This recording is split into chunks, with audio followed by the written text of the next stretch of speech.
Game 7 match, Eala. There is a moment in every champion story where the crowd goes silent, where the numbers stop lying, and where the question that everyone has been too afraid to ask finally forces its way into the open.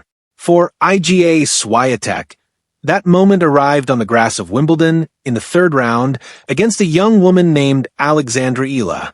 And what happened on that court did not just end a match. It cracked open a mystery that has been building for an entire year. Rewind 12 months. Picture the same lawns, the same summer light. Iga Swiatek, the queen of clay, the player everyone assumed would never truly conquer grass, stood at the top of the tennis world. She had done what no woman had managed since Serena Williams back in 2002. She had won Wimbledon. It was a defining era-shifting achievement, proof that her game had no ceiling, that she could adapt, evolve, and dominate on any surface she chose. It should have been the beginning of an unstoppable run.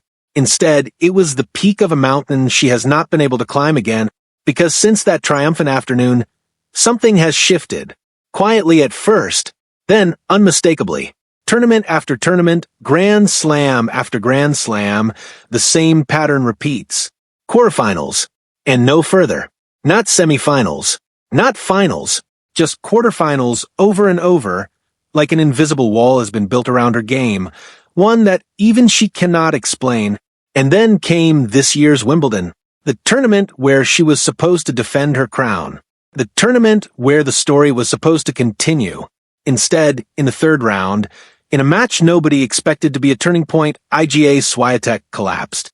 Her opponent was Alexandra Eala, a rising talent, dangerous, yes, but inexperienced, not the kind of player who is supposed to expose a six-time Grand Slam champion, not the kind of player who is supposed to make Iga Swiatek look lost. But here is the moment. Here is the exact second where everything changed. Set point in the first set.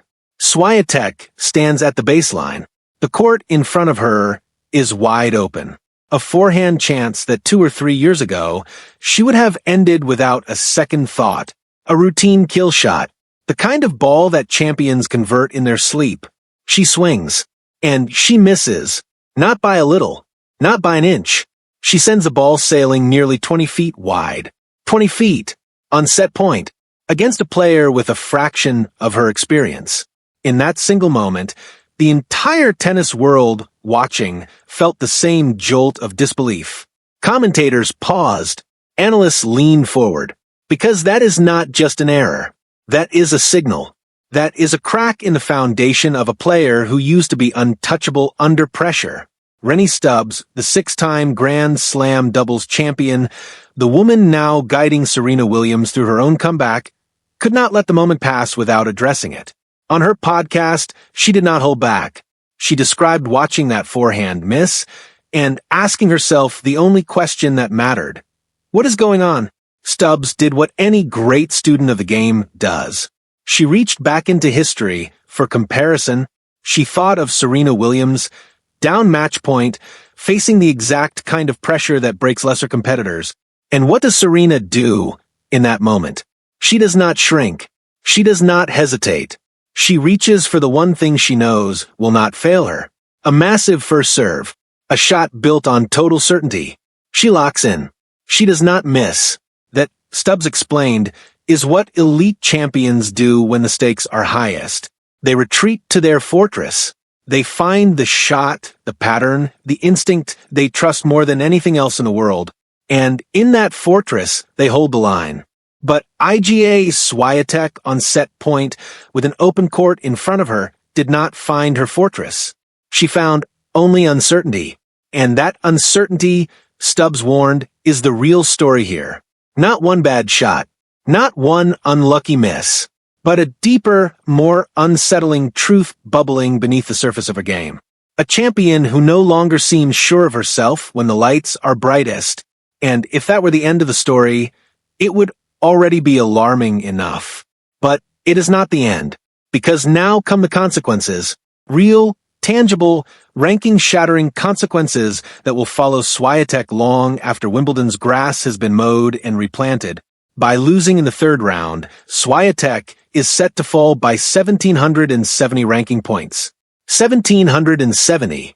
A number so large it drags her down from the world's elite tier all the way to at least 6th in the world. Depending on how the rest of the tournament unfolds around her, she could sink even lower. But the ranking drop, brutal as it is, might not even be the most dangerous part of this unfolding story. Because there's another number, a quieter one, hiding in the background, that tells an even darker tale. The race to the WTA Finals. This is not a measure of career achievement or past glory. It only counts what a player has earned in the current season. It is a forecast, a projection, a brutally honest mirror held up to a player's present form. And in that mirror, Iga Swiatek currently sits 12th. 12th, her lowest position in this race in 5 full years. 5 years of dominance, of trophies, of world number 1 weeks stacking up into the hundreds, and now, suddenly, a number that hasn't looked this bad since she was a rising teenager rather than an established champion. If this trend does not reverse, and reverse soon, the consequences will be historic in the worst possible way. Because the WTA Finals this year are moving to a new home, Indian Wells, the first time the tournament has changed location like this in years. It is meant to be a spectacle, a showcase of the very best players the sport has to offer. And unless something changes dramatically in Iga Swiatek's form, she will not be there. She will miss the WTA Finals for the first time since 2019. The last time she missed it, she was 18 years old. A teenager still finding her way in the sport.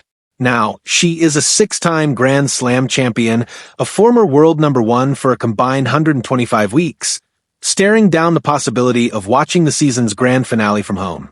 So now the tennis world holds its breath, waiting to see which version of Iga Swiatek shows up next. Will the hard court swing toward the US Open reignite the fire that made her nearly untouchable for years? Or will that missed forehand on the Wimbledon grass be remembered as the moment everyone finally saw the crack they had suspected was there all along? One thing is certain. The questions Rennae Stubbs raised are not going away.